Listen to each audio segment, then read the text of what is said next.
Welcome to Anime Out of Context, a comedy review show hosted by a basement dweller who grew up scrounging terrible fan subs on sketchy websites prior to the convenience of modern streaming, alongside a willfully ignorant soul whose only knowledge of anime comes from the shows forced upon him here. This show will contain spoilers, incorrect information, and copious amounts of adult language. Our hosts are not experts on any topic, and everything they say should be taken with a grain of salt. Thank you for listening, and enjoy.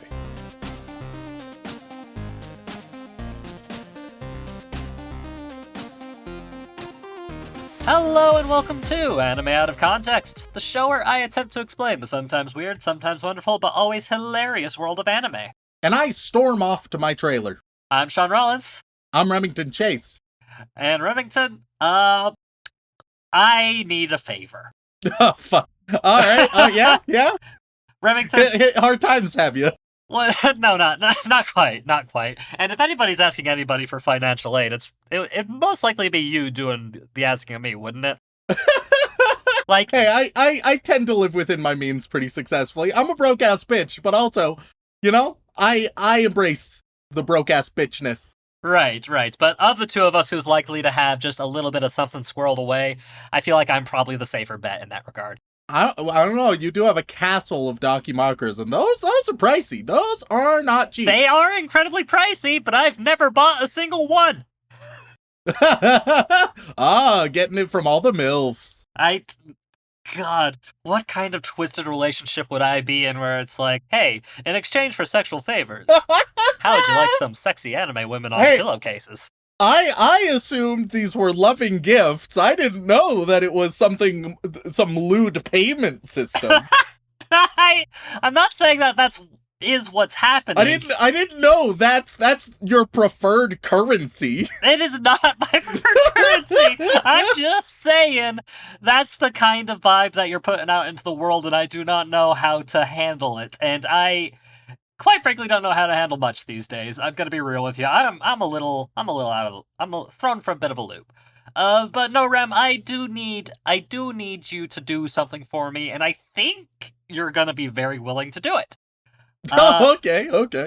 Because, Rem, you have a reputation. Alright, look, Shaun. Simply because many think that I am a harlot doesn't mean I actually am, alright? I'll have you know that I'm a good Christian woman.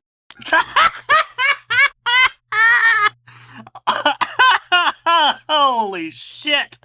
Oh, I wasn't prepared for that. Oh, man. Are you now?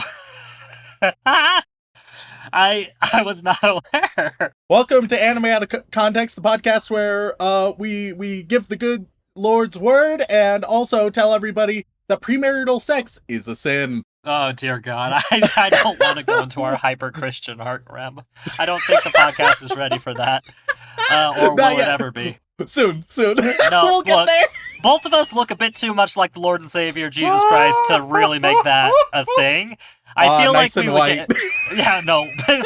Well, okay, listen. I meant like the bearded, long-haired features, alright? Don't twist my words like that, you son of a bitch. Don't twist my words. Oh, fuck. You know just as well as I how many times we have been compared to Jesus Christ. Oh, my God. Now, with that being said, Remington, you have a reputation, not for being a whore, or a harlot, as you phrased, but you have a reputation for taking basically any form of media and just tearing it the fuck down. Rem, correct. I'm asking you to do the easiest thing in the world for you. I'm asking you, in your honest opinion, to fucking demolish the show I'm showing you today. See, it's interesting because it's unusual because you're like bringing me in to your side of things, but also this is just another way of saying you're showing me something bad. Well, here's the thing, Remington. Lots of people say this is great. And I've gotten several emails being like, hey, this is one of my favorites. I bet Rem will like it. Oh, that's almost never a good bet. No. Like, look, if we're like crunching the numbers here. Like, the underdog bet is betting that you'll like something. The safe bet, however, is betting that you won't. Sure, you won't get as much cash, but at the very least, you'll be getting something and not losing something, you know? It's true. Welcome to Anime Out of Context, where the only Christian podcast where we promote gambling. Oh my well, I mean, to be fair, religion is a bit of a gamble anyways, let's be honest. But with that in mind, Rem, the anime that we're talking about today is, for some reason, beloved by a lot of people. Okay. And as somebody who had to do the research on it and got really tired of watching the anime, just decided to binge the manga instead, I don't know why. And I need your help to make sure that I'm not going fucking insane, right? Like, I need proof that I am not losing my mind and that this show is as bad as I think it is. And this is coming from a guy who, loves fantasy, loves a good adventure, loves interesting world building and things of that nature. But everything about this show just feels out of date, is probably the way I'll phrase it. All right. What's the dumpster fire you're throwing at me? Tell me, Remington, are you familiar with a little anime simply titled Nanatsu no Taizai? Nope, no idea. Okay, what if I gave you the English title of simply titled The Seven Deadly Sins? Okay, I think I've heard of it. Once again, really, we're going deep into that Christian podcast zone. That was a bit of a weird coincidence that we went down that route, honestly. That was not the plan from the get-go, but hey, that's comedy for you. Here we are. I feel like I've heard people talk about it and reference it, which is spooky. Because that does mean that it is very popular. Yes. Or at least very well known. Yes. I'm personally hoping for more of the latter, but we've gotten so many emails being like, hey, this might be one he likes, and I'm just like, will it though? Because if you had to guess, Remington, what do you think the plot line of Seven Deadly Sins is, Nanatsu no Taizai? Considering I basically gave you the hint that it's a, fantasy adventure style story. Yeah, alright. Because, don't get me wrong, what I would sort of love is if this was slice of life. Like, you have the Seven Deadly Sins all under one roof. If you want, you can even add a bland bitch protagonist, right? Who's just moved in to this sort of like group house, right? As they're trying to go to school. And it's also occupied by the Seven Deadly Sins. And they're like, I just need to, like, they play the perfect straight man. They're just like, I just need to go to school, get stuff done. Or even better, if that person isn't the main character, they're just another character. So it's all about the Seven Deadly Sins and Frank. Fucking Frank. My favorite anime protagonist, Frank. Unfortunately, I don't think that's what it's going to be. No, that show would be way more interesting, honestly. What I think it's going to be is that insert bland bitch protagonist hero, right? If you want to make it slightly interesting, right, then at least make them one of the sins. But assuming they're not a sin and that they somehow need to, like, stop the Seven Deadly Sins from, like, corrupting the land or some bullshit, that would be the most cookie cutter variation. Slightly more interesting, but still not ideal, would be it's one of the sins who's still trying to take over, maybe, like, become the Prince of Hell by taking down the other sins or some such. I would guess closer to the first interpretation of just generic fantasy man trying to take down the deadly sins. Well, weirdly, Rem, you are actually kind of wrong. Oh, shit! Because the main character is one of the members of the Seven Deadly Sins. Okay, that could be interesting. You're right, it could be. Out of curiosity, Rem, like, this is a trope that shows up in a lot of media, not just anime, but especially anime. The idea of taking the core idea of the Seven Deadly Sins and working it into a story, whether it's as a theme or characters or things of that nature. How do you feel about that as a trope? Do you feel like that's a fun little thing to do, or do you think it's a bit of a overused, overplayed kind of choice? Hey, every trope can theoretically have its place, right? I'm gonna be charitable. If you use a trope, right, as a foundation, as a baseline on which to build up upon, and essentially you use it as like step one, but then later you get to a step 100, then yeah, sure, you're fine. But if it's like, all right, step one, trope, step two, give them a name, like, like that's not enough. You gotta do, So you gotta do more. right, like for example, Remington. I know it's been a while, but you remember Full Metal Alchemist? Yeah. The bad guys in that are all themed after the deadly sins, and it is one of the best examples of that in media that I can think of, because, yeah, they're all called by their sin name, but they're also actually characters as well. Or my favorite anime, Binding of Isaac. I mean, yeah, that works. That works.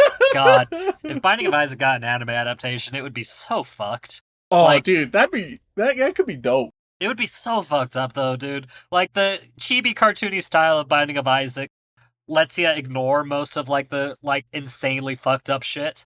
No, I want like, Junji Ito art in this sumbitch. Yeah, that's exactly what would happen, and it would be fucking terrifying. Alright, so tell me more about Seven Deadly Sins, Shaun. Right. So, this anime, Seven Deadly Sins, is set in a generic fantasy world. It's very, like, European, Middle Ages fantasy. Like, almost D&D, but, like, you know, kind of being like, hey, it's like Europe, but there's magic. Yeah. How delightfully original. Yes. And the story is about a group of 7 magical knights who are known as the Seven Deadly Sins. Odd. And, yeah. Hey, guess what? They they are, in fact, considered, like, holy knights as well, which is a bit, you know. Okay. And essentially, it's about these knights who have all committed a grand crime, tied to a specific deadly sin. And for their crimes, they are essentially bound to the kingdom to serve them as this, like, elite group of powerful magic knights and defend the kingdom, yada, yada, yada. However, at one point, they are disbanded and scattered across the land. Yeah, okay, basic stuff. So gotta reunite? It is very much a get the band back together kind of thing. Our main character, Meliodas, yes, that is his name, is one of these knights and is in fact the leader of these knights. And is essentially, let me put it to you this way, Rem. It's, long story short, these guys were knights, then they did a bad thing, they got branded, they had to work for the kingdom, then the kingdom basically overthrew everything and kicked them out, scattered them to the winds, and now they're just kind of on the run as vigilantes, and they're also trying to get back together to hopefully restore the kingdom. It's I will be honest, it's kind of the opposite of what I would expect or even probably want. Yeah.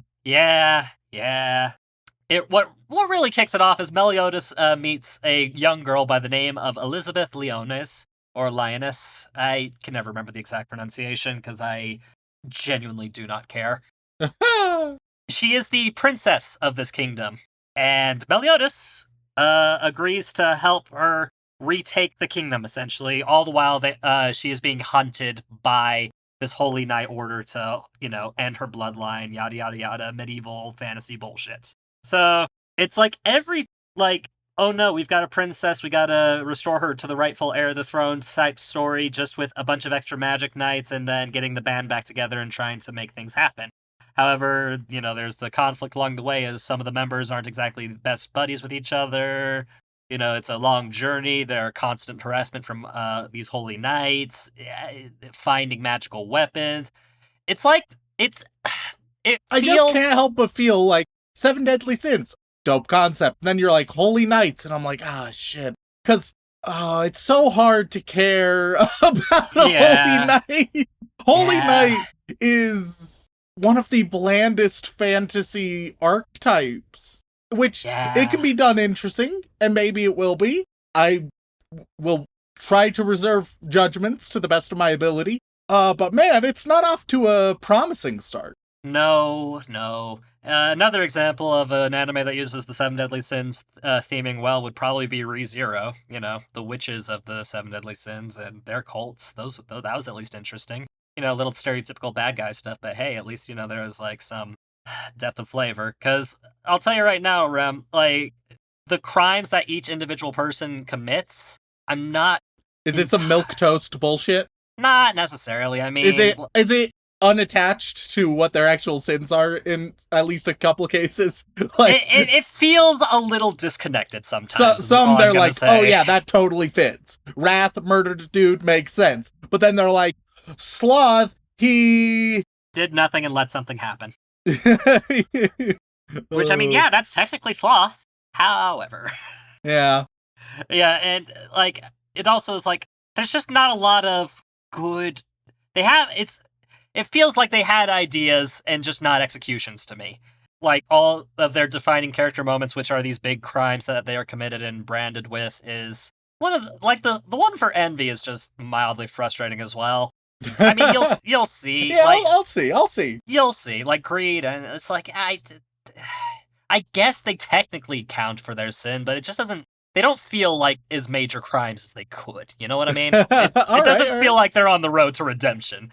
Like, let's see if I agree with you or if I surprise everybody and actually like it. Surprise everybody except the handful who recommended it. Yeah, no, seriously.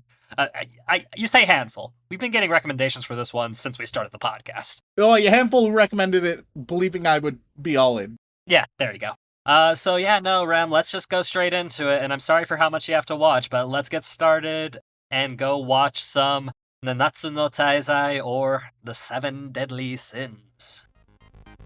As I'm an orc, my anus has to be huge. Oh!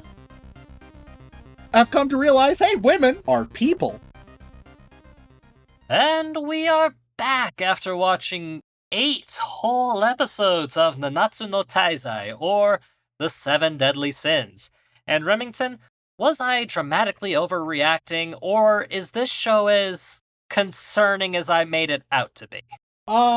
Alright, so I went in with an open mind, right? Right? It's ass. It's a shit show. I figured that out pretty darn quickly. No sugarcoating it. Did not take long No. for me to find out that this is an ass show. Interesting. Now, would you say that because of your vast experience watching anime, or just common sense? What would you say brings it more to the front line? Mostly common sense, but the other one is still there. So I thought it would be fun, Shaun. Okay. What if instead of talking about the Seven Deadly Sins, what if you and I talked about the Seven Deadly Sims? Pardon? All right, so anybody who's played the Sims, we've all had those moments where we're like, all right, time to die, fucko. Okay. And of course, the number one way is leaving them in a pool and removing the ladder. They can't get out; they're gonna drown. Right. Which that's is ridiculous. The number one. Like, when you think about it, because it's like people can get out of pools. Like, yeah. So, they can truly get fucked. You're gonna drown. You're gonna die, and frankly, you're gonna deserve it. That's the first deadly sim. Okay. The second deadly sim. All right. Straight up, just a meteor. Just a meteor. That could Apparently happen? that's apparently. Sims 4 added a lot of weird shit. There's like 50 expansions for Sims now, so you're damn right that now they can get struck by a meteor now. Why not? Get rid of them. Mm-hmm. Get them out of here. Okay. I will say, apparently it needs to happen when they're stargazing, which feels a little bit fucked. That is a little fucked. Like, they can only die in this way when they see it coming. Which is decidedly fucked up. All right, so we have drowning without a ladder. We have, of course, a meteor. The third deadly sim is death via coitus.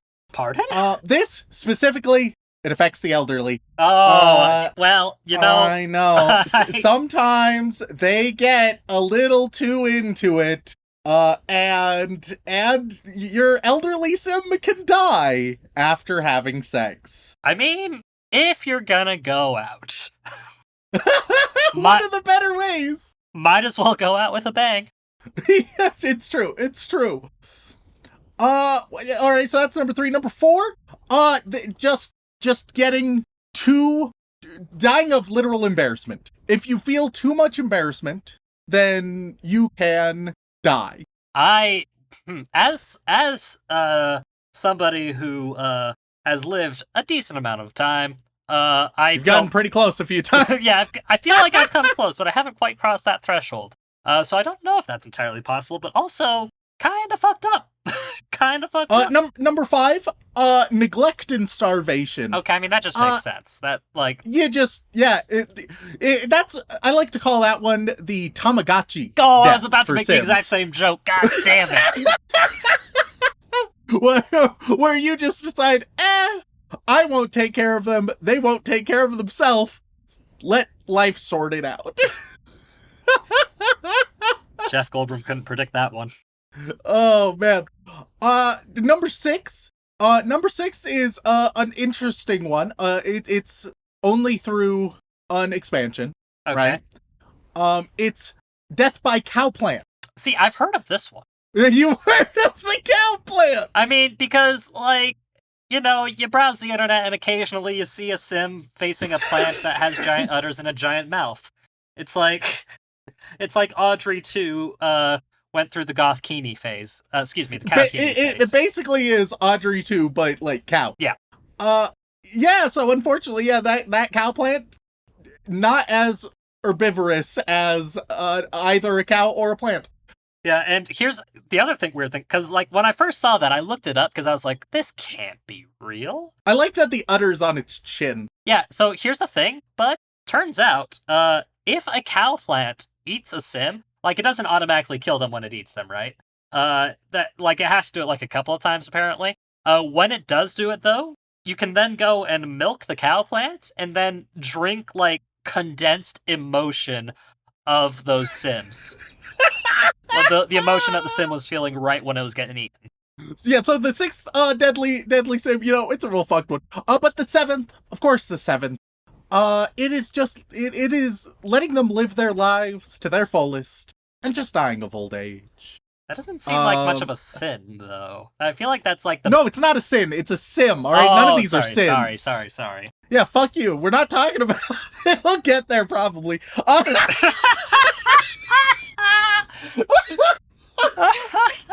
But anyway, those are the 7 deadly sims. I feel like there's gotta be more ways for a sim to die in the game, but you know what? Oh, there's so many ways. It seems like... Look, it's a sadist first playground, The Sims. Like, if you have the vampire expansion, you can kill your vampire sim with sunlight. In the seasons expansion, they can get hypothermia. That's fucked. It is. It really, really is. Ah, man, that's a great side tangent. But Rem, we do have to talk about the anime. It's a damn shame. I know you didn't want to. And that's a great bit. Great stalling. I fully bought into it because I was like, hey, you know what? Let's see where this goes. And you know what? I'm glad we took that detour, man. You know, you gotta stop to smell the roses. It was a good one. It's a good detour, but unfortunately, people have been waiting for us to do this episode for 5 years, and let's just say you're gonna give them what they want. All right, so the first few minutes are just the most bland fantasy bullshit that anybody's ever seen. Yeah. We see a village surrounding a castle, and it's in ruins. There's a nervous knight. They approach a massacre. Oh no, what's happened here? Well, it was the 7 deadly sins who did this. Then we cut to 10 years later, right? This guy working at a tavern, apparently like he owns it. He has a talking pig. There's rumors about the wandering rust knight, who apparently they think is one of the sins. then they're like, yes, because the 7 deadly sins, as we all know, were responsible for a great massacre 10 years ago. And it's like, motherfucker, we saw this. You showed this You already to showed. us You don't need to tell. less than 2 minutes ago. You don't need, this is unnecessary. It's like we saw it and then it gave exposition and it was like, remember the exposition we just gave? Yes. Crazy thing, I was there. But then the wandering Rust Knight shows up, but then everyone runs away. The Rust Knight then passes out. Their helmet falls off, and it turns out it's a girl. How wacky! Oh my god! Fucking hate this show. I could live the rest of my life without what? It's a girl being same. the twist. It's like, look, it was, maybe it worked when it was like 98% misogyny, and so any amount of like, holy shit, it's a girl was fairly surprising. Look, most people have come to realize, hey, women are people. I understand that for some it's still a surprise, but for most, I would like to think we have gotten across that hurdle. We've made it there. We figured it out. Yeah. Hey, just saying, official podcast stance, Rem. Women are people. I feel like we can stand by that, can't you? But here's the thing, this one has a bit of a double twist where it's like, oh, intimidating knight. Oh shit, it's a girl who was the intimidating knight. Oh shit, but she's actually just not at all a fighter, she is just a girl. That seems backwards, Rem. That seems backwards. I feel like if you're gonna make like the girl be a surprise, like the gender of the person be a surprise twist, sure, okay, that's not great, but it's something, right? Then surely you have to follow up and make the character at least a complete badass, right? Fucking Sword Art Online did that. Yes. Let me put it this way. Sword Art Online, right now, doing a little better than 7 Deadly Sins. At least on this front. We'll see if it ends up that way. But another thing to discuss, what the fuck is her outfit?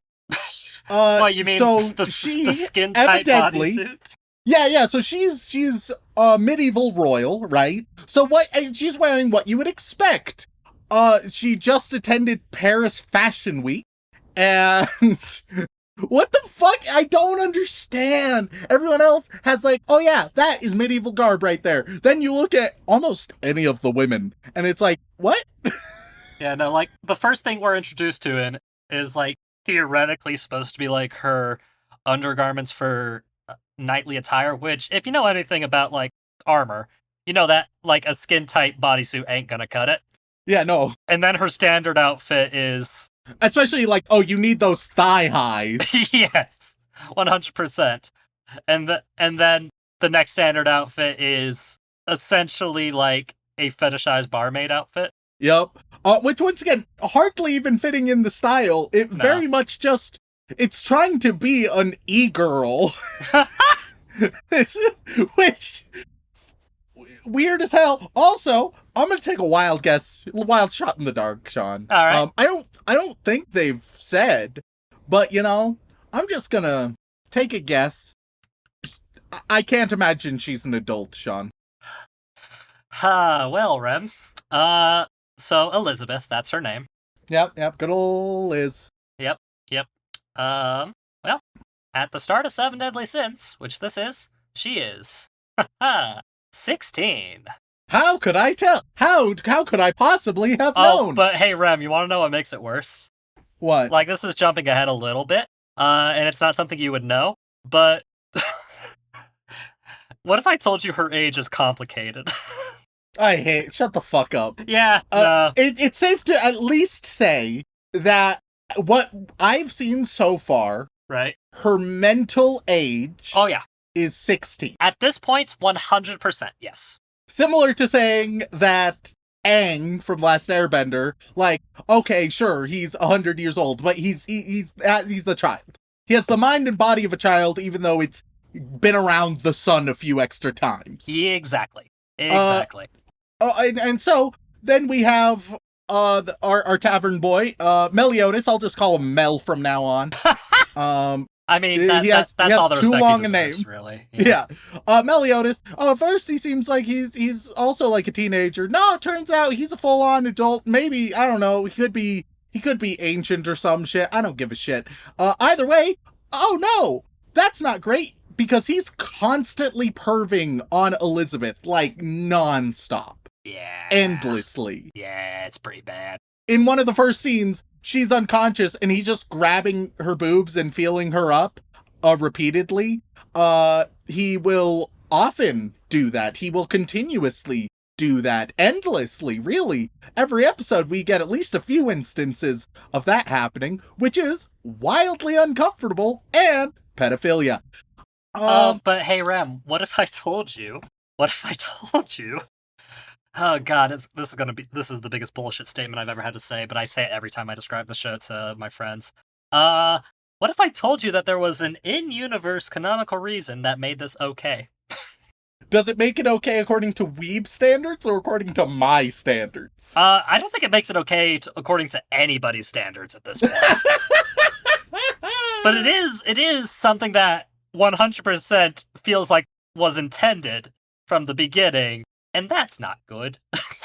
Oh no. That's not good at all. 'Cause like it's way down the line, but like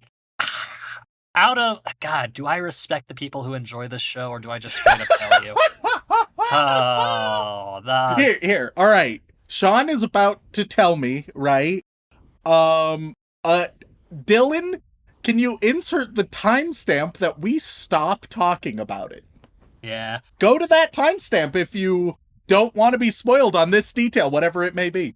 Okay, yeah, because, Rem, it's gotta be said, this show is way longer running than it should be, and a lot of the plot contrivances in it are horrible, and the animation by the second and third season is the worst thing you ever see on the face of the planet, and it's not great to start with. Is it gonna be like Elizabeth is... No, because she's not gonna be one of the sins. No, maybe? Is she gonna be... No. I don't know, are they gonna have the virtues and she's one of that? Something she's... Oh, see, that would have been more clever, Rem. That would have been more clever. Okay. No, okay, so you find this out, I think, at the end of the first season. I can't honestly remember, nor do I give a damn. But long story short, Elizabeth is actually a... God. Yeah. Elizabeth is essentially a goddess in a human body that is cursed to regularly reincarnate every time she regains the memory of her original life, where she was in fact betrothed and married to Meliodas, who has some other fantasy aspects to it. Well, hey, let me say right now, all right? Let's... Look, so we see this is a 51st date scenario, right? It's the worst version of a 51st date. It's the worst version of a 51st date scenario.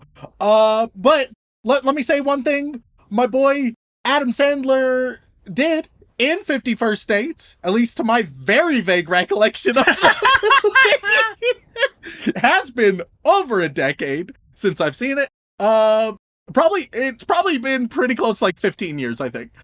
But Adam Sandler knew, hey, I have to win her over every time, right? He understood that. It took him a minute, but he got that. You cannot just start sexually harassing them and be like, oh yeah, this is fine. They agreed to it before. No, that's not how consent works, buddy. That's not how any of this works. Yeah, like, no, it's pretty fucking bad, especially considering... Also, nonetheless, I hate to break it to you, all right? If you're betrothed, if your loved one gets reincarnated, right? They lose all memories, right? All sentient consciousness. They're now a child. You should stay the fuck away. It may be difficult for you. Shut the fuck up. Get the fuck out. Well, I will say, since we're already past spoiler territory, initially he does try to stay away and has for like several, God knows how many years. But long story short, essentially every time she remembers anything, she dies again. Like, that's literally the whole premise. And it's a shitty curse, and it's like, oh, but don't you feel bad? Don't you wish for them to have a connection? It just doesn't work that way. It does not work that way. And if we ever come back and revisit the show... which I don't... She loses all of her really in-depth personality. Oh, man. Yeah. All right, so there we go. That's our little discussion about that. We'll probably not refer to it again. Yeah. No. Anyway, long story short, yeah, it doesn't justify it. Still, pedophile pervert, really not okay. And what if I told you it's not the only one? We'll get there. Yeah. Anyway, so the big premise of the 7 deadly sins, right? It's that, guys, you'll never believe it. The sins are the good guys, and the holy knights are the bad guys? What? That goes against what it says in the name. I'm gonna lose my fucking mind. Like, and it's not even like, oh, it's complicated. The holy knights are trying to uphold order, but in a fundamentally corrupt system.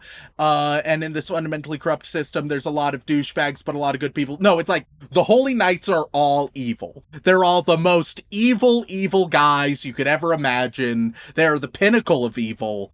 No redeeming qualities. Yeah. It's like, oh, okay. Meanwhile, 7 deadly sins, some of them are jerks sometimes, but they're fighting for the greater good. Jesus Christ. Like, the idea of swapping the perceived roles of these characters isn't inherently a bad one. It's a fine first step, but oh my god. It's only the first step, which I think we mentioned in the podcast, like the first half of the podcast. Like, yeah, it's lame as hell. Yeah. Especially because, unfortunately, holy knights are just often a lot cooler. There's like this group that we'll get to, the Weird Fangs, which is kind of a shitty name. And we only get glimpses of them, but they seem so much cooler. I wish we just saw a little bit more of them, because that could have been neat. But we'll get to what happened there. All right, so some people come back to the tavern, and they're like, we're here to take down the sin, the Rusty Knight. And I'm just gonna keep calling him Mel. Mel is like, oh, that's just my pig in a suit of armor. Ha ha, silly. And then for some reason, Elizabeth books it in plain sight of the knights instead of just, I don't know, staying put. So the knights are like, oh, there's a stranger running. That's probably it. Which, like, yeah, why would you, what kind of plan is this? So they chase, but Mel, kicks all of their asses. Then there's a big one, that cuts an entire cliff face. It doesn't matter. I don't give a shit. Then they notice, oh, wait a moment, Mel, he's one of the sins. So the big knight tries to attack, but he gets his ass whooped, very easily because the sins are just real powerful. All right, that's episode 1. Not exactly a stellar opening, is it? It was so bad. It's a really bad episode 1. Oh god, it's fucking rough. I cannot look. I have some praises to give this show. Really? I think this show has some neat ideas. Uh-oh. That's the... I think that the Weird Fangs, I like them conceptually, have some interesting powers, right? I think even the sins, character-wise, terrible. But, like, concept-wise, not even, like, basically remove all of their characters, because I do not like any of them. But just the concepts, basically like their power sets. I'm like, oh, okay, that's a nice mix of power sets. It doesn't really, like, I thought it would have anything to do with the sins. It doesn't at all. Oh, I like mean, wrath. It does, like, when they're called the 7 deadly sins, right? Like, that's something. And they technically all committed a sin related to their thing, so surely that... But they all have superpowers that in no way connect to their sin. Like, yeah, no, that does... Yeah, they no, in no way connect to either their sin or their assigned animal. No, yeah. For example, let's take the Serpent of Envy, Diane. All right? Yeah. So, okay, Serpent of Envy. So I'm thinking, like, green, like, I'm thinking, like, maybe, like, socially powerful, venomous, right? You're there to take that jealousy, right? Okay, I can see some ingredients forming here. Her thing is she's real big and she can control the earth. Was that what you guessed? With the serpent of envy? No? Because that doesn't make any fucking sense. I mean, like, even if the powers didn't make sense, surely they would, at the very their sin at the very least would have been more appropriate. I don't know. Like, hey, if you want a good example of power matching sin, Envy in Full Metal Alchemist has the ability to change their shape into other people and imitate them. That makes perfectly. so much more sense because it's like, hey, I want that or want to be that, so I become that. There you go. It makes sense. Yeah. I'm big and control the earth. What are you talking about? I mean, and that's not Losing even my related to her mind. sin. That's just her thing as being a giant. Like, that's... Oh yeah. Like their sins and their animals are just unrelated. They just all happen to have powers and all happened to also commit sins. Yeah. Like these are, and then all happened to come together and all happened to get framed together. Like all these things, they just, they're wild. They all just happen together. I'm losing my mind. Like, I could have gotten behind, big giant girl with earth control powers beating the shit out of people. I love that conceptually. However, you gotta make the ideas merge. But at any rate, you find that stuff out in like episode 3 onwards, Rem. What happens in episode 2? Do you remember? Is the real question. Oh, okay. So they go to a city, and in this city there's some like arrogant kid, and there's a sword stuck in the middle of the town, and apparently because of that sword, it's caused all of the water to stop flowing, as well as a bunch of like the plants to stop growing.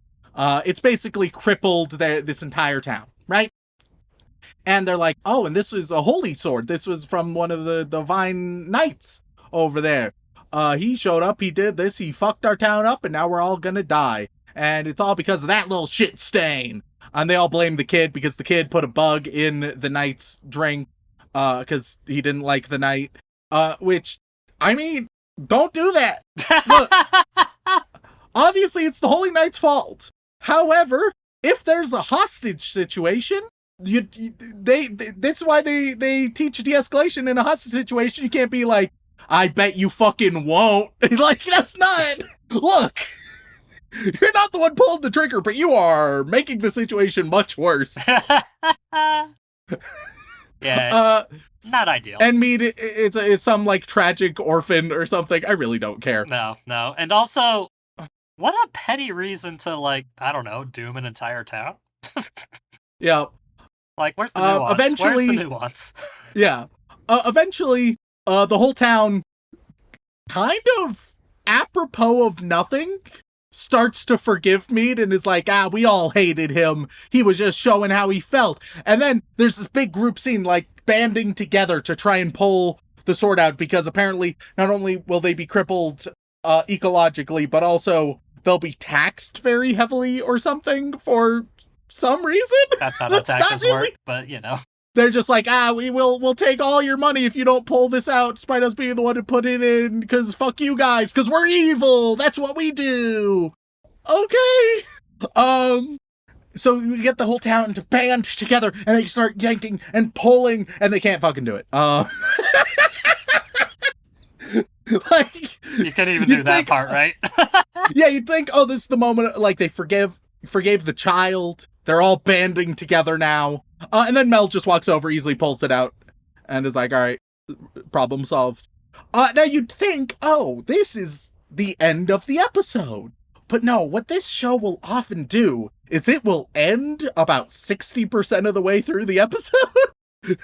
Like, you'll be like, oh, okay, this is the end, and you'll be like, there's 8 minutes left. Why? I don't understand. It's one of the most oddly paced shows, not overarching, which overall the pace that the story is going is fine, I guess. But the pacing of the episodes are hot garbage. So he brings the town back to the tavern, starts serving. Liz becomes a server, but she's bad at it and ends up, oh no, in all sorts of hijinks where she shows her panties off. Who's being set up to be not the big bad, but like I would describe them as a season 1 big bad, if you understand my meaning. Oh yeah, Where it's like, no, it's the sub boss before the real big bad. Like you need to have one enemy that seems powerful and tricky to overcome, so that when they do overcome them, it's like, aha, you thought this guy was bad, but wait, there's more. This is the Zuko. They're setting up the Zuko. Oh god, Sir Gil Thunder. It feels wrong to compare Gil Thunder to Zuko in so many Only ways. in role, not in execution. Yeah, no. One of the best like character arcs in animation history, and it's less like it feels gross. It feels gross. So old Gilly Boy is told about the incident with Mel and the sword and everything. So Gil, he throws a spear absolute miles away, almost hits Mel, but Mel catches it, throws it back, destroys the tower. The town gets destroyed by that spear or some shit. And they're like, well, time to go. We've restored their ecology, even though now they need to decide whether to rebuild their infrastructure we've devastated or to eat. So those are their choices now. Fuck them, let's get out of here. Episode 3, they go into Spooky Forest. They meet Diane, who's the Serpent of Envy. Her thing is she's big. And she's so in love with Mel. Oh my gosh. Because that's what women are for, right? That's the only role they can fulfill, at least according to this. So they all get together, in this creepy forest, but then Gil shows up. He, starts fighting them. But they sort of one-up him. They're more powerful than he thinks. I don't know. I don't give a shit about what's happening here. They get some info out of Gil, and then get the fuck out. Yeah, after yeeting Gil into the sunset, which... Yeah. You know, of ways of getting rid of a bad guy, I do like that. I do like the mental image of just picking up a dude and fucking chucking him into the sunset. It is a good yeet. Makes it hard to take Gil seriously, but you know... Look, I'm not here to defend Gil. I'm not here The show makes an ongoing trend of being like, ooh, this villain, aren't they spooky? Alright, so they're eliminated. And now, ooh, what about this one? He's pretty spooky. Alright, they're gone now. It's like... Yeah, no. Okay. The whole premise of that was Meliodas was just trying to make it seem like he was willing to get as much information out of him as possible. It's just like, I suppose that's a way to do it, but it's like, it's not the best. Also, apparently this is where we learned that apparently the 7 deadly sins were framed, so obviously there's a higher power, because Gil saw, like, his father die or whatever. There's some higher power that framed the 7 deadly sins and wanted this uprising to start in this war between the Holy Knights and the Royal Kingdom or whatever. I don't care. Yeah. No, look, if you want epic fantasy history stuff, you gotta establish that shit pretty fucking well. Otherwise, it's just gonna look ridiculous. Yeah. We learned that apparently the Fox of Greed and the Grizzly of Sloth, they're trapped. Also, the Grizzly of Sloth, I think it's just because he's fat. Or he was fat. We can't have a fat main character. He'll show up soon, and he's no longer fat. So, you know. I mean, he is sometimes. Thank God. He is sometimes. God, I hate this show. Let's see. Episode 4, they go to a town. The Weird Fang attacks them, which is a band of 5 different holy knights, all with their own special thing. We have Bug Woman, Invisible Horn Guy, Masquerade, Mind Control. Are there only 4? I thought there was 5. There might only be 4. Off the top of my head, he says as he's pulling up the episode because he's struggling to remember. There are 4. There are only 4. Oh, but then there's also Woman. Yeah, who's like a squire to the Holy Knights, and she's just kind of... Yeah, her thing is that she's a girl, and her her armor's stolen, so she ends up in her underwear. Ooh. Why? I mean, I feel like you know the reason why. But the 4th Weird Fang, his thing is, we don't know his thing. He didn't get a show. He can stab people, which I feel like all knights can do. he doesn't get a thing. He has a cool design of, like, purple thorns. All he does is stab a guy and then die. The wiki page on him specifically is fucking hilarious. Yeah. His name is Jude, by the way. Yep.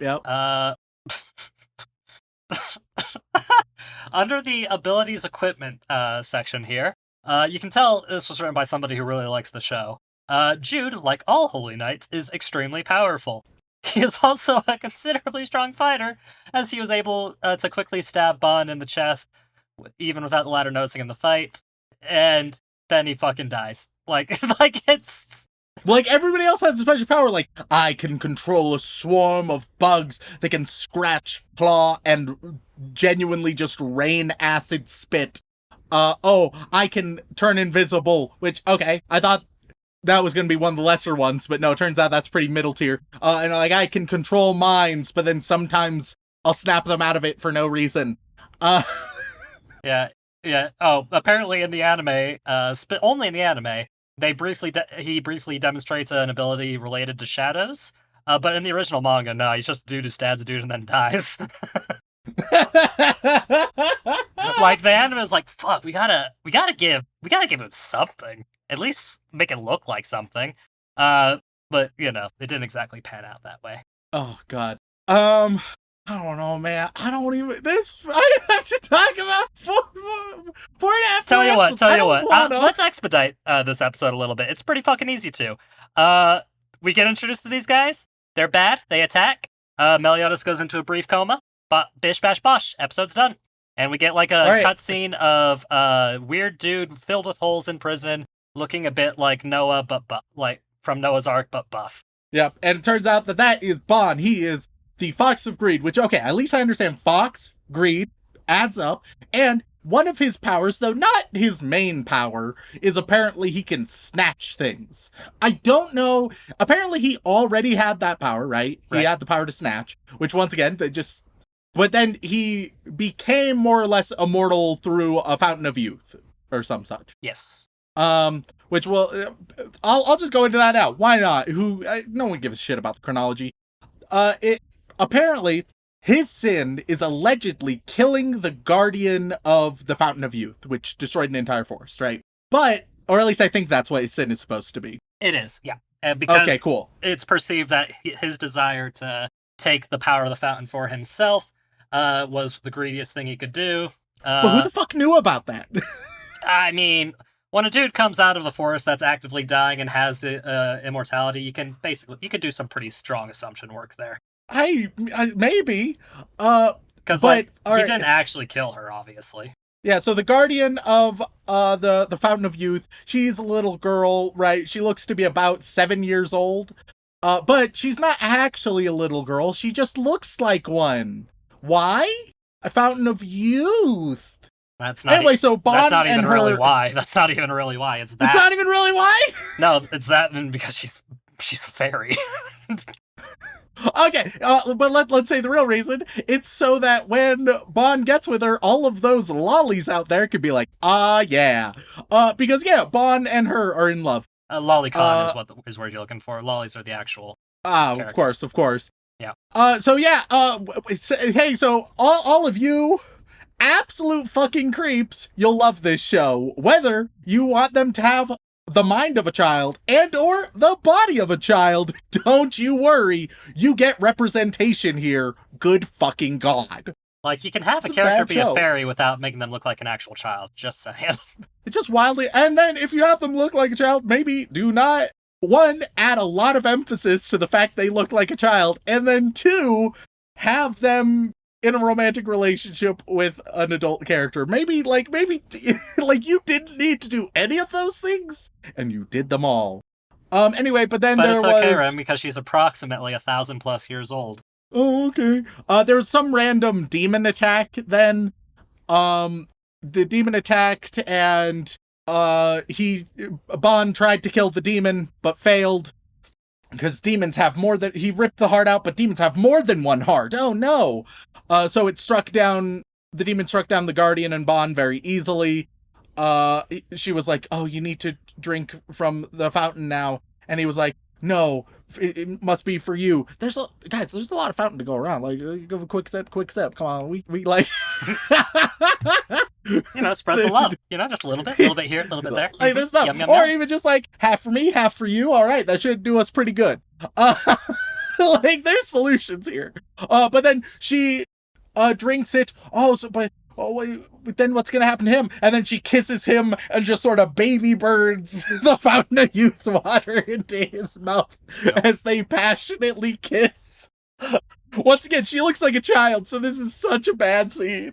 I hate this. And I'll tell you right now, Rem, you don't need to backtrack. I'll just tell you what happens in episode 5 and 6, basically. They rescue Bond. Yeah, that's it. We get some backstory, we get some information. There's some miscellaneous about, like, are they going to be stopped? No, they won't.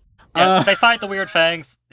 It's child's play. It's as you. They do leave another city in devastation, which they don't care about. And then another thing, right? At one point, a holy knight shows up to like this doctor around and is like, we can't have you soil the name of the holy knights by spreading word that we ordered you to poison a boy, right? As if they care about their reputation. All that we have seen is that they have fucked up multiple cities, and everybody knows that. Yeah, like it's not exactly like, we love the Holy Knights. They would never do us any wrong, but actually they're nasty, evil bad boys. No, it's just like they're nasty, evil bad boys that are masquerading as good guys, and for some reason think they're doing a great job. But they're not even masquerading as good guys. Yeah, no. The only good thing, they call themselves the Holy Knights. That's it. We have not even seen them try to pretend they're the good guys. Ever.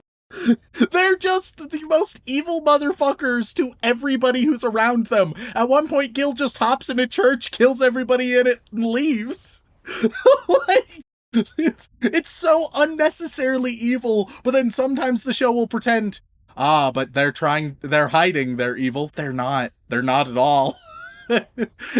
I guess if this is the show's idea of subtlety, a lot makes sense. Anyway, so the next sort of story arc, they talk about, well, we need to get King. We'll find him at the necropolis. Why? 'Cause. Vibes, bitch! Which was also, that's basically how they found Diane, so I guess, sure, why not? Vibes, brother. King, he's this chubby, happy-go-lucky guy who can fly. That's his thing. He also has a magical pillow. Don't think too much about it. Shaun has many. All right, it's normal. Don't drag me into this. It's a normal thing. Eventually, blah blah blah. They meet a young kid who can fly and with powers, who says he's king. And everyone's like, "Oh, you're king." But Bond is like, "I don't know. This is a skinny child. He surely can't be that fat fuck." Which, as it turns out, King is a sibling to Elaine, the pixie fairy guardian of the fountain or whatever. Yeah. Which, like, okay, so for some reason have to look like a kid if you're being the guardian or something. I don't know. Nah, nothing like that. It's literally just all fairies look childish. And he literally, the joke here is that he thinks his big, fat, like, human-esque looking form is cool. That's the joke. Haha, guys, he thinks being fat is cool. Ain't that wacky? Yeah. I hate this show so fucking much. Anyway. Yeah, like, that's the joke. So his actual form is the little tiny childlike one. They end up going to Necropolis. There's some shit where Elaine is like, "It's all good, guys, don't fight." But when a holy knight shows up and she has explosion powers and she's ready to kick some ass, and I don't care. All right, those are the 8 episodes. But Rem, you forgot to mention the conflict between King and Bond because I don't give a shit. It doesn't matter. They're misunderstanding. Oh, you killed my sister. Oh, and then instead of ever being like, "No, I fucking didn't," Bond never says, "Hey, close friend of mine who now hates me, I didn't kill your sister and destroy your home. You got the wrong fella." He's just like, so now you're gonna try to kill me, huh? What the fuck are you doing? Well, you see, Remington, it's because Bond feels so much guilt for he believes that he is the reason that Elaine is dead, which, I mean, to be fair, kind of is in a lot of ways. But shouldn't you be like, oh, at very least, like, say, you can be like, you know what, I am responsible, but you should also know that there was this giant demon, and you may want to also, like, figure out what was going on with that. Yeah. Like, warn a brother? Yeah. Like, maybe feel responsible, but you gotta give the full story so, like, it doesn't happen again. You're still a shitty friend with terrible communication skills. Oh, 100%. But, like, Rem, don't you feel bad for him? He feels so regretful that he wishes he could die, but he just can't. So he figures the best way to atone is to let the brother of the person he loves kill him, metaphorically speaking. Look, theoretically, I guess Bond is the most fleshed out character thus far. Yes. I also do not give a shit about him, so imagine what that says about all the others. This show was such a genuine struggle to get through. There's been a couple shows, this was one of them, where I almost threw in the towel. Look, I've never have on the podcast yet, right? Right. Because I'm like, all right, we have a format, gonna fit to the format. I have to watch the goddamn show. But there have been a couple times, and this is one of them where I was like, I don't know, man. Maybe we just call it. Yeah, Rem, I'm gonna be honest with you. I didn't want to show you this many episodes, but I don't think you needed to. Oh, I don't think I needed to either. One. I could have showed you one. Yeah, no. No, still got a bit of a format, mate. But no, then there would be other people who were like, oh no, but when you see X or Y or Z... No, that's literally it. Like, I wanted to get to the first, like, quote-unquote, revelation of one of the character's sins, so that you could actually see what kind of storytelling we're dealing with, and people were like, oh no, you didn't even make it to why Bond has his sin and why he was a secondary sin, so how can you really judge the story? Don't you feel... I needed you to see that shit so that we did not get emails like that. Like, look, man, it's future-proofing a little bit, and I'm gonna tell you right now, as somebody who watched the entirety of the first season and just binged a shit ton of the manga just to get it out of the way, most of the sins, I guess, technically make sense, but most of them only make sense, like, slightly due to either misunderstandings or to vague perceptions, and it's like, a lot of them are just like, hey, these guys aren't actually all that bad. It's just the public makes them seem bad. And it's like, no, they are that bad. Just not in the way you want them to be. And like, why not just, like, make it a story of actual redemption rather than pseudo-redemption bullshit where it's like, oh, I don't actually need redemption. I just need to be forgiven and told I didn't really do anything wrong. Which is not really a story of redemption. That's just like, oh, I felt bad, but I guess I shouldn't have. I don't give a damn. Oh no, poor you. Oh God. Oh, Rem, can I just say, I'm so grateful that you agree with me on this show. I'm so fucking grateful, Rem. Because I was worried that, like, because, like, there are times in this podcast where I watch a show and I dislike the show, and I think, aha, I'll show this to Remington, and he'll hate it just as much as me. And occasionally you'll be like, actually, there are some nice things about it. But no, Rem, you're basically on the same page as me, right? Saying that this show is probably one of the worst handled fantasies I've ever seen. Hey, Shaun. Yeah? All right. So 2 things are true. 1, I really don't ever want to revisit this show ever. Fair. Understandable. But 2, I'm mildly curious about what the sins are. Do you give me permission to look them up right now? And I won't spoil them for our audience, but I will react to each of them. I mean, I can also tell it to you, and if you like, I mean, I can pull. I guess we could do that. It's just more spoiler nonsense. Yeah, because, like, let me be real, folks. For those who want us to revisit this show, there's not a good reason to. There's just not. Like, what it's like. Here, I'll just read them. All right, I have a page. I'll read them and give my response to each of them. All right. So obviously, we already have bonds, right? Which we've explained. Save Meliodas for last. That's what I'll say. Oh, okay. He was the first one listed, so I'll go backwards. Yeah. Which also, can I say, if you're talking about 7 deadly sins, one of, like, the prominent things is that, like, the primary sin that all sins go off of is pride. So you'd think that if you wanted a main character, it would be Pride. Oh, yeah. But instead you do Wrath, and then he's not very wrathful. Oh, but if you get him angry, he'll Hulk out. Shut the fuck up. Okay, so starting from the bottom of this list, Bond I think is whatever. It kind of fits, but in a lame way. Not really a sin. Just explain yourself, homie. All right. We have Escanor, who we haven't met yet.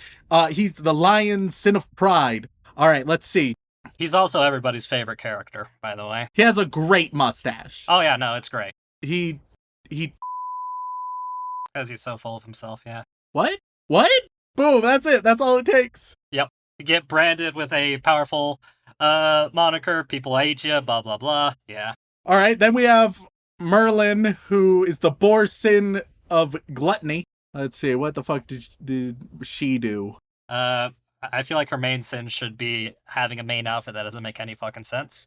Oh, yeah, there's definitely that. Like, I mean, like, look at this thing, Rem. It's just, it don't make no sense. Okay, so she's a glutton for... Shut the fuck up. And she tricked and killed everybody but her? Yeah. So it's her fault, because she pissed off Okay.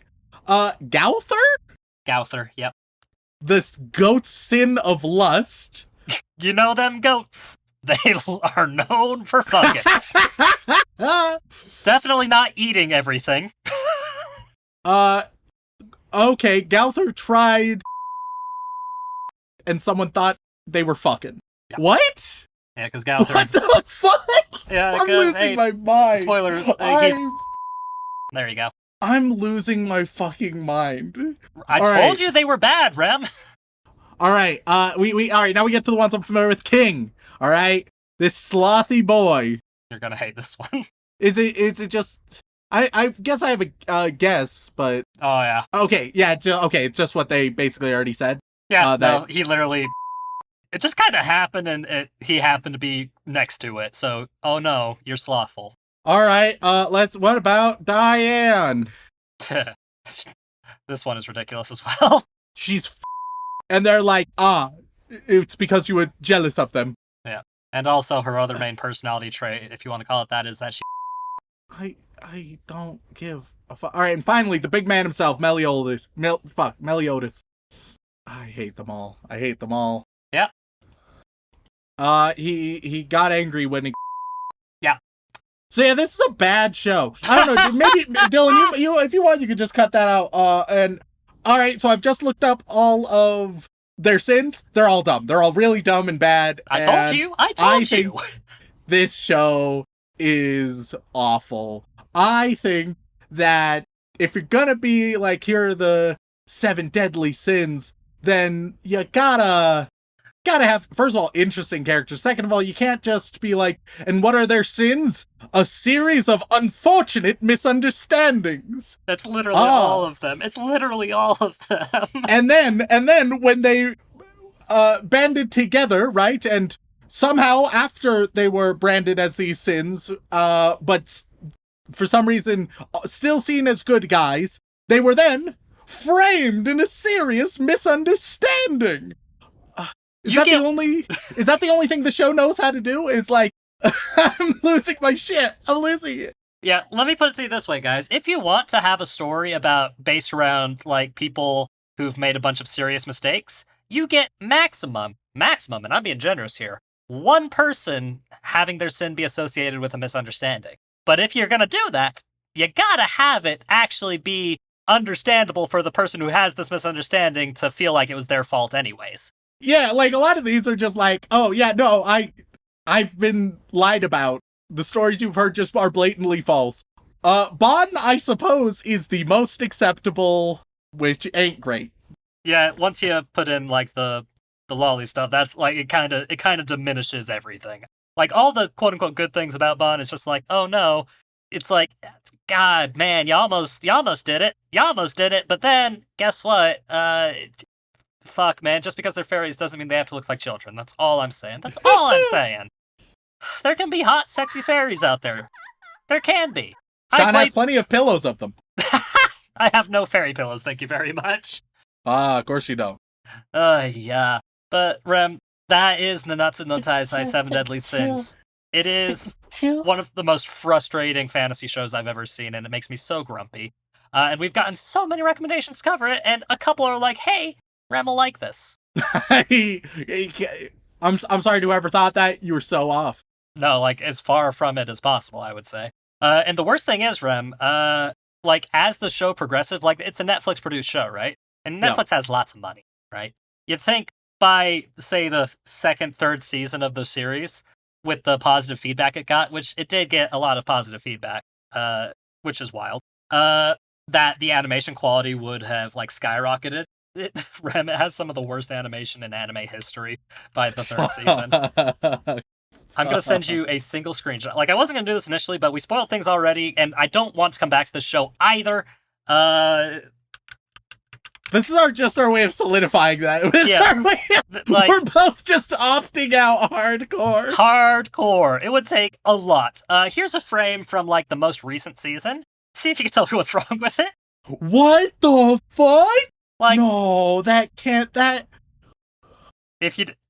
That's DeviantArt, surely. That's not... Here's another one. No. With that first image you sent me, you should send it to Dylan and just include that with no context. Believe me, everybody knows. Like, on the Patreon upload. And the best part is somebody redrew it, and, like, they basically did the bare minimum of redrawing it, and it looks so much better. Like, it wouldn't have been hard. It wouldn't have been hard.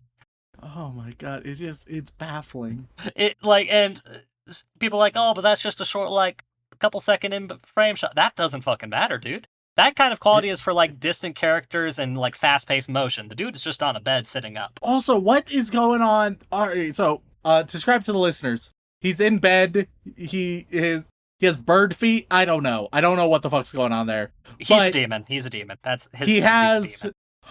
Alright, so he's all ripped and stuff in a weirdly proportioned way. And then there's just some extra lines, which I can understand 2 out of the 3 extra lines. Yeah. I don't understand. It's this whack, dude. Oh my god. Alright, so long story short, this is a bad show. Yeah. Now here's a fun game that we play every episode. What's the mouse score for this show, Rem? Come on, man, they gotta know. No, but they don't. If it has like 3 seasons, they don't know. People have been requesting it so much, I don't think they know. I think it's gonna be a 7.72, and I'm gonna cry. Well, Rem. Don't say any higher than that. Already saying 7.7 hurt. I know it did, Rem. I know it did. So, also for frame reference, this came out in the fall of 2014. So, a story that would have been dated in, like, the mid-2000s. Oh, fucking Case hell. of reference. With 1.2 million ratings, Rem. Holy shit. The first season of Nanatsu no Taizai is sitting at a shockingly high... Oh, no. Oh, don't you dare say 8. 7.68. Oh, okay. There I got the ballpark. You got the ballpark, and you overshot. I've had an off couple of weeks, but I'm back, baby. But also way too high. This is a struggle to get through. Yeah, no. 368,000 people rated this an 8 out of 10. You all have lost your mind. Unless you're 11. But even if you're 11, don't watch this. Watch something better. This is not what you want to form your personality around. It really isn't. I mean, what's worse? The 368,000 who gave it an 8 out of 10, or the 145,000 that gave it a 10 out of 10? 10 out of 10, often those... That's just like a thumbs up, thumbs down button for many of them. So for some of them, they get excused. For some of them, they're like, it's good, 10 out of 10. Which, don't get me wrong, it's fucking not. Meanwhile, if you rated it, if you're like, no, yeah, this is like, 7.5 to an 8, you're out of your mind. Because you have put genuine thought into it. You're trying to judge it fairly, and still somehow you ended up at that result. Yeah. Out of curiosity, Rem, if you had to give this a score out of 10, what would you give it? 2 or 3, I guess. Well, you're with exactly 1.7% of the votes there. 1.7, the correct percentage. You heard it here first. Rem really enjoys being part of the top 2%. But no, Rem, that's Nanatsu no Taizai. That's the Seven Deadly Sins, a highly requested show, and I'm so glad that you agree with me, Rem. And nothing's gonna make us come back to this, right? Like, I don't even think people would want us to come back to it because, like, this is the most we've directly bashed and spoiled a show ever. Yeah, I like. Oh, it was so difficult to get through. And, it was so rough. Like, and for frame of reference, Rem, first season is 24 episodes. Second season is not even really a second season. It's like a little preview thing. The true second season is another 24 episodes. The third season, fuck me, it's another 24 episodes. It's too many. Oh god, is there a fourth season? Oh my god, there's a fourth season. No. It's another 24 episodes. And no, that's what? Okay, that's a spinoff. It's fine. Okay. But you'll be happy to hear that the deeper into the seasons you go, the lower the score gets. Like season 2 is 7 points. There are people out there who are like, oh man, it went downhill, but it started so strong. False. Don't think about those people. Don't think about those people, Rem. You'll be upset. Yeah, no, like, let's see. Yeah, second season, 7.6, with only, like, 600,000 ratings. Third season is 6.45, with 380 rating, 1,000. And then the most recent season is, that's unfortunate, it dipped up a little bit again, but with only 178,000 people rating, it went back up to 6.58. So people know now, for the most part, but there are still a lot of big fans of this series. Fuck. I don't want to come back to it, Rem. I don't think you want to come back to it. I don't think anybody should want us to come back to this. At the most I would ever do is, like, for funsies, show you random clips from the show so you can be baffled at the animation decisions they did. But never, like, because that could be fun. Watching more of it chronologically is just going to break you, man, and break me too, and it's just going to make me sad and upset, and I'm just going to think I could be spending my time doing so many better things. It's an unfortunate show, which begs the question, Rem. Any chance you want to watch any? No. Okay, let's end it. No, we're done? Get out of here. That's it. Yeah, no, I'm good too. We're good here. We're good. We don't need to come back to it. If you love the show, fine, cool. Good for you. Reevaluate. At any rate, thank you all so much for tuning in. We really appreciate it. If you enjoy Rem really struggling to get through bad fantasy, then please head on over to wherever you get your podcasts and leave us a review. Whether that be Apple Podcasts, Podbean, Stitcher, Spotify, etc. They do mean the world to us, and we do read every single one. And if that is still not enough for you, you can head on over to twitch.tv/anime-out-of-context, where you can watch myself, Dylan, and Remington occasionally play video games very poorly. And if that is still not enough for you, you can head on over to patreon.com/anime-out-of-context, where you can gain access to all kinds of lovely bonus material, including the opportunity to be thanked live on the podcast. So, Rem, who are we thanking this week? Well, as always, I would like to send my regards to all of our bland bitch protagonists, as well as our magical girls, who I really appreciate. But moving on, we get to our yandere waifus, who are yeeting us continuously off of a very tall tree. And on that list, we have Drunk Quetzalcoatl for Anime Out of Context mascot, says Miska Miska, earnestly expecting praise and a reward. Zombie Stomp, Xanax, Yandere Neko, wondering who has a bigger sword, Remington or Kirito. Why Shaun, Huvo, welcome back to Anime Out of Context, where today we're watching Interspecies Reviewers. Weekly Haiku About Shaun, special Remington edition. Betrayer of Trust, 100% Garf is but a dream, fear our wrath.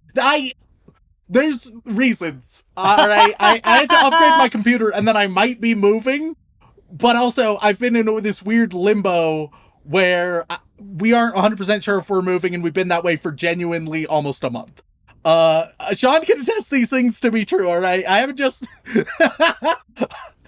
I didn't know that I'd be in limbo this long, but it'll be back shortly. Walk Me Home Gently, Totally God's Angel, Titan CNH. The villain behind glasses agrees that Remington is best tsundere, and Natsugo wants all his panties. Oh no. The Susanator, the penis mightier than the sword. The Misaka Network ran a major update. Now all my dreams have an ad for Cocaine Bear, complains Misaka. Turban, Tainted Venom, Syrup the Turtle, Spicitis.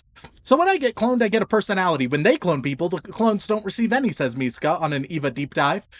Silent Secondary, Show Remington Evangelion already for charity.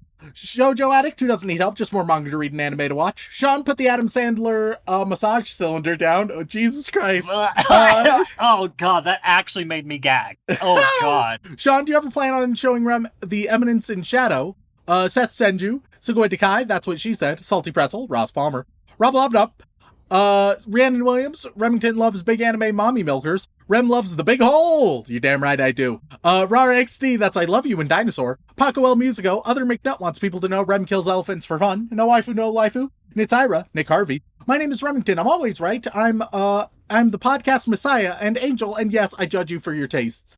My lawyer has advised me to get my finances in order. Goodbye, guys. Missing Syrup and Aboro till March 8th.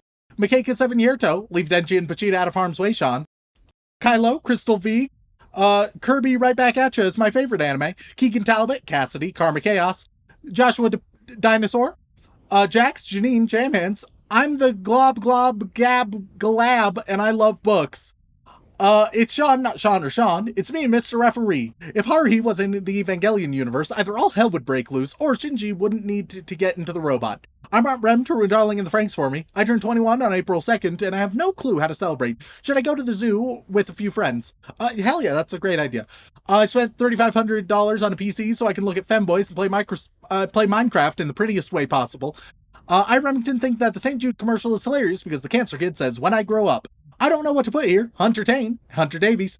Hey, don't cough in my butt. Gurnfordle. Good anime idea part 1. A parallel world where Japan didn't privatize its national railways. Naoto Takayama is an ordinary, and then it cuts off.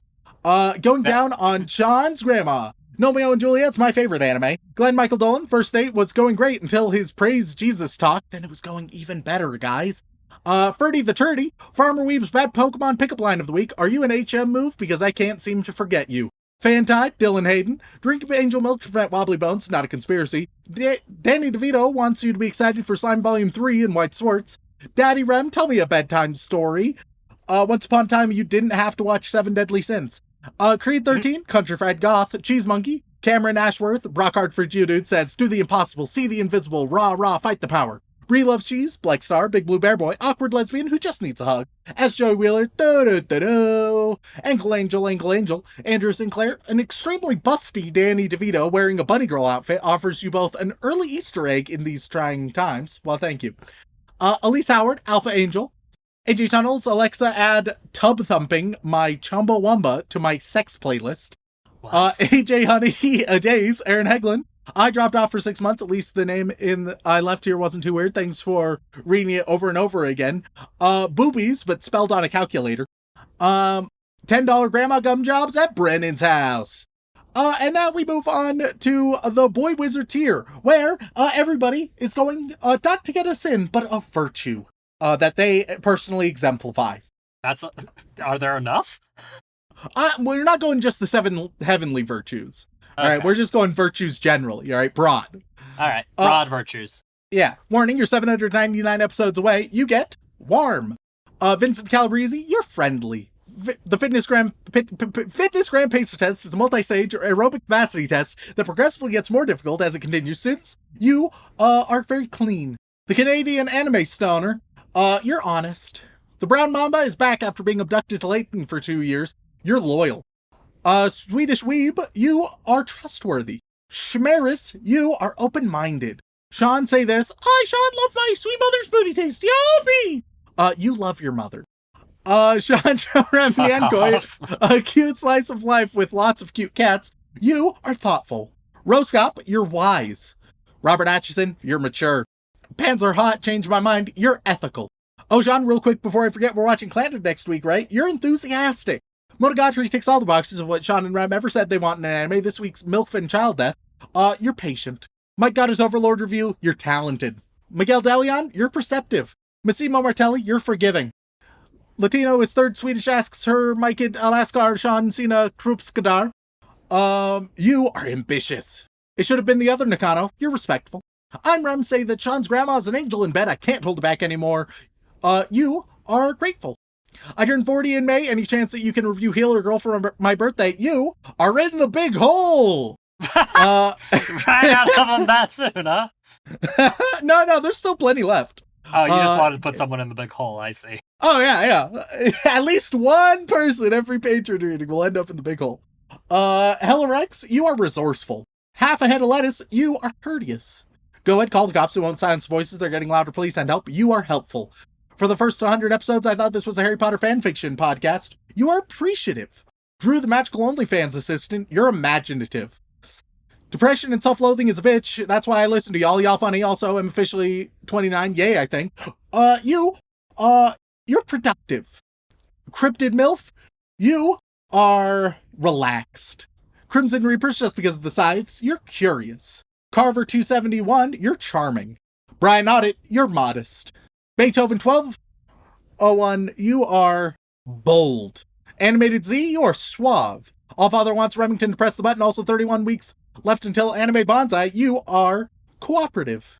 0100110001100101 01101100 01101111 01110101 01100011 01101000 September 20th question mark. You're what? Methodical. Yeah, that's... And Super Rem, I don't understand. But you are clever. There we go. Now we go to the inappropriate Joey Wheeler tier, where, as Joey Wheeler, I will assign you one of the 7 deadly sins, and then Shaun, as Joey Wheeler, will say how you got that sin. We start with Raftalia's My Anime Waifu has returned. You have wrath. So sorry, I'm explaining how they have this sin. Yeah, you're explaining how they got... Yeah, as Joey Wheeler, you are explaining how they got branded with that sin. You got super angry while playing a video game, and you threw your controller at somebody's head. That's why we don't play video games. They're doing Satan's work. If being sexy was a crime, I would be a law-abiding citizen. You get a gluttony. You took the last slice of pizza without asking. How fucking dare you? You already had 2 slices. You don't get thirds without asking. Hermione pegs Harry and Ron. You are going to get envy. You saw a dude wearing a really cool hat? Kinda wish you had it. My dear old mom, she is gonna get pride. I mean, you've got Remington. David Norstad, you are getting lust. I mean, you got Remington. Daddy Milk does a MILF's body good. You are going to get greed. You consume way too many free podcasts. It's too many. You can't take all the free podcasts. They're only so many. This one ain't free for you. No. But wait, we appreciate it. Last but not least, Bloodcell can't wait for the 10th anniversary when Shaun takes Rem to see Mari to see if he's Samantha's dad. Of course, we're both the fathers. We're aware of that. There's no I think controversy. it's Maury is how that's pronounced. Look, Joey Wheeler retard. You get Sloth. Your name was so far deep on the Patreon list. Surely you could have bumped it up sooner. Thank you all for tuning in. If you want to reach out, whether it's for a comment, question, feedback, or recommendation, you can tweet us at AnimeConPod on Twitter or send an email over onto animeoutofcontext@gmail.com. Once again, guys, thank you all so much for tuning in. We love and appreciate you very, very much. And as always, don't fuck your sister.